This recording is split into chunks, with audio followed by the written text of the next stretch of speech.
Bom dia a todos vocês, meninos e meninas, moços e rapazes, senhoras e senhores. Nós vamos ver agora o sistema político em Atenas, tudo bem? Deixa no nosso canal a História Sem Fronteiras, vai lá e participe do nosso canal também. Senhores, olha só, a Grécia Antiga, principalmente Atenas, ela passou por 4 modelos de regime político, dentre eles a monarquia, os arcontes, tirania, democracia. Bom, a monarquia foi governada durante muitos anos mesmo, tá? A monarquia era governada por um grande proprietário de terra, escolhido por uma assembleia.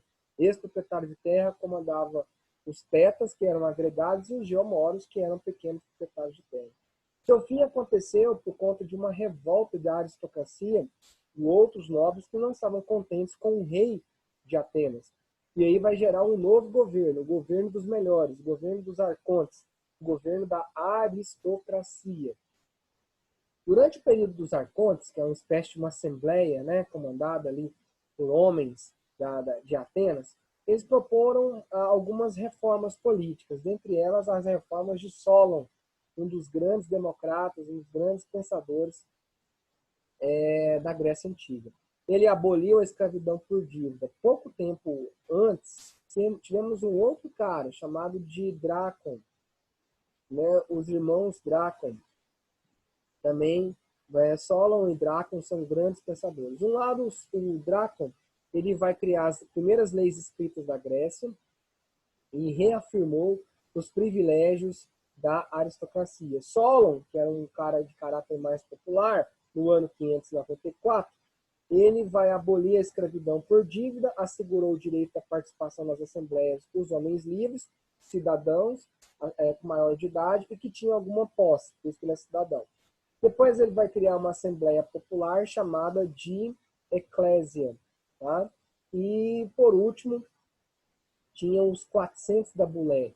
Ou seja, 400 da Bulé era como se fosse uma assembleia legislativa em que as 400 tribos que tinham na cidade de Atenas, cada uma ia mandar um líder, né, um representante para esse conselho de Atenas.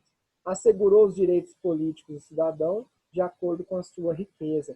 É mais conhecido como um governo dos ricos, plutocracia ou timocracia. Já ouviu falar dessa palavra? Plutocracia, galera? Sim ou não? Sim.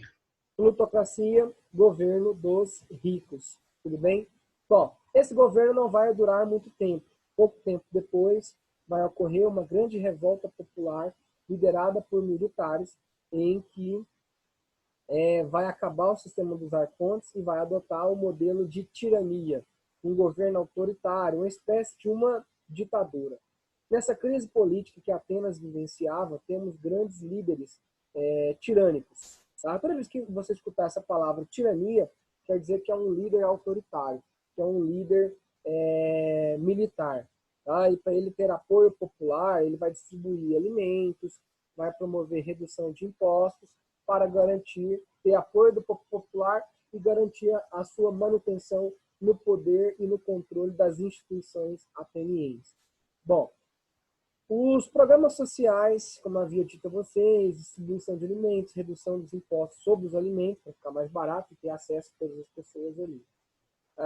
Vai dedicar uma espécie de uma política autoritária, né, controlando aí a população, controlando tendo a censura, evitando manifestações populares em Atenas. Seu filho, Hípias, vai dar continuidade na política do pai da tirania. Então, toda vez que você escutar essa palavra tirano, quer dizer que é uma pessoa autoritária, uma espécie de um ditador. Tudo bem? Um tempo à frente, no governo de Hípias, aparece um grande político, um grande pensador, chamado de Clístenes. Pouco tempo depois vai aparecer um outro que é o Péricles. Nós vamos falar dele agora. Clístenes ele começou a governar Atenas e propôs um governo de maior participação popular, pois até então a sociedade havia se apaziguado, havia acabado os conflitos sociais. Para isso era preciso, né, que a população participasse ali do Aeropágo, que é uma espécie de um grande pátio que ficava ali na região de Atenas. E aí ele vai ampliar a participação não apenas da elite, mas também dos comerciantes, os chamados demiurgos. E aí vai adotar em Atenas um modelo político chamado de democracia. O momento da democracia grega ele acontece no século V a.C. e vale a pena chamar atenção para o Péricles. É o período de ouro, é o século de ouro de Péricles, o tempo áureo da democracia grega. Nesse momento, nós temos as instituições atenienses funcionando perfeitamente, como a eclésia, o aeropago, o abulé, né? A participação dos demiurgos, ou seja, é o momento clássico da política ateniense. Nesse momento, Atenas, como ela tem ela é o centro da política, no caso grega, naquele momento histórico, ela recebe notícias de que as suas colônias, deixa bem claro, a colônia grega não é o modelo que se tem no século XV de exploração colonial, não. É de assentamento. Famílias atenienses vão para as outras cidades, outras ilhas, para morarem à procura de oportunidade, à procura de melhores condições de vida. E aí, nesse momento, nós temos grandes pensadores gregos como Aristóteles e Platão, tudo bem? Vivenciando a democracia grega.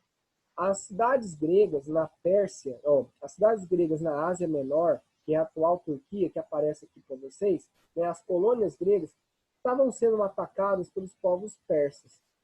E é nesse momento, então, que Atenas precisa tomar uma decisão. É nessa hora que vai iniciar as batalhas, as guerras médicas. O povo persa havia invadido a Média, eu acho que aqui não aparece para vocês, se você acha mais para frente um pouquinho, aqui não aparece, né? Depois eu falo com vocês. A Média, né? E além de ocupar a Média, né, eles vão ocupar as colônias gregas na Turquia, que são essas colônias que estão apresentando para vocês aqui. Bom, para atender às famílias e atender ao socorro dos gregos que moram na região da Ásia Menor, os gregos vão se organizar e vão formar batalhões, vão se unir.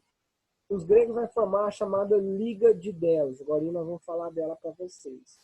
As principais batalhas que os gregos enfrentaram contra os persas foram várias, mas as principais, a Batalha de Maratona, né, em que as tropas de Dário I, né, foram surpreendidas na planície de Maratona. Todos os gregos que ali estavam e os persas morreram.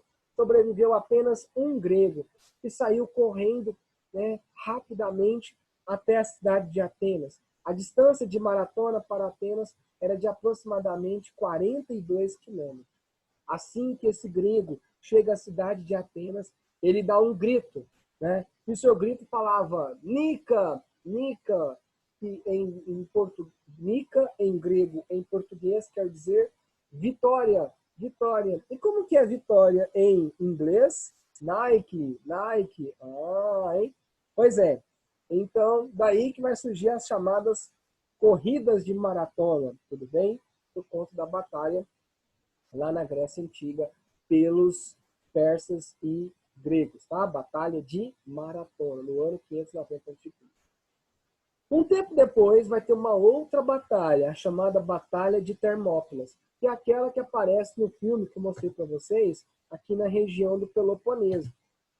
Termópilas era uma região próxima de Esparta que ficava no encontro de duas montanhas, era como se fosse uma garganta.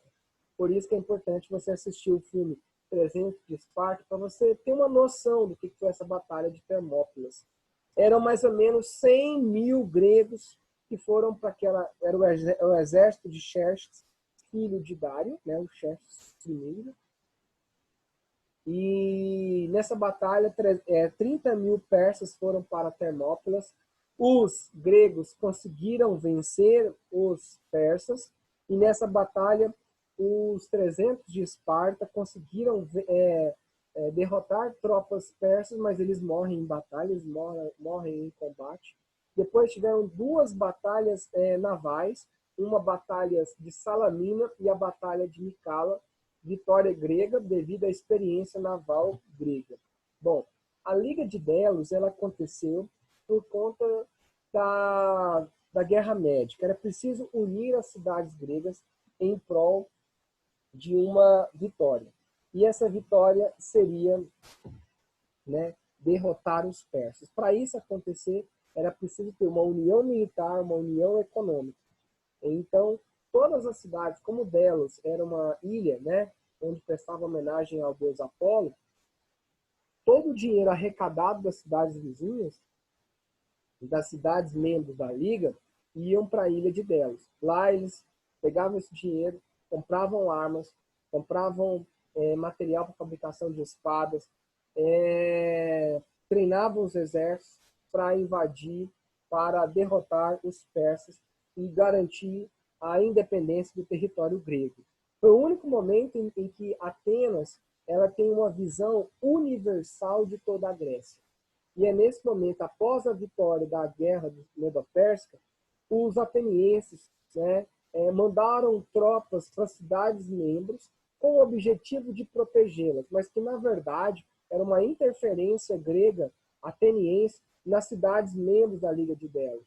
Né? As tropas ficavam estacionadas na entrada e na saída das cidades. E essas cidades foram obrigadas a adotar um modelo político de democracia, incomodando as elites locais de cada cidade, membro da Liga de Delos. Tanto que uma delas acabou se revoltando e formando uma outra liga, a chamada Liga do Peloponeso, onde Corinto, Creta, Tebas vão se unir, né, aos tebanos, aos espartanos, contra a Liga de Delos. É nesse momento que Atenas tenta tramar ali um chamado imperialismo ateniense, de caráter democrático, político-democrático e de caráter militar. Lembra muito os Estados Unidos, né? Com a Pax Americana, com o imperialismo americano. Ele invade um país com o objetivo de libertar, implantar a democracia, mas para isso tem que mandar tropas americanas. Lembra muito o modelo ateniense aqui, não é verdade? Bom, os resultados da guerra da Liga de Delos. Primeiro, né, os gregos venceram os persas na Batalha de Símon, né, na Paz de Símon, no ano 590. Atenas teve um crescimento gigantesco.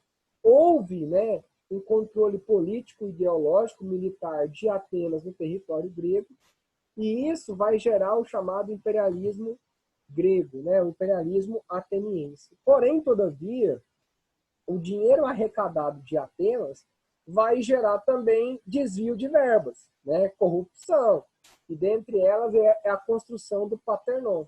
Foi um dinheiro desviado da Liga de Delos, os atenienses usaram esse dinheiro para construir o Paternon e homenagear a deusa Palas Atenas. Então, gente, questão de corrupção não é só no Brasil, não. Na história também há vários indícios aí também de corrupção, tá? Não fique triste, mas isso é um mal do ser humano.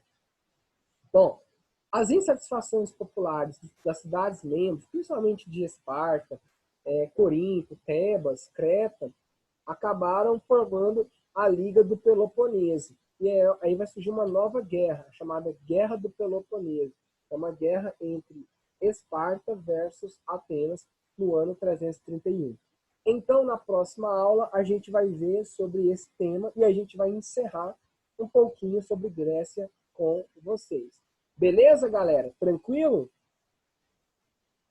Beleza. Então, fica aqui o meu abraço. Um prazerão ter vocês. E essa aula já vai ser postada lá no YouTube agora.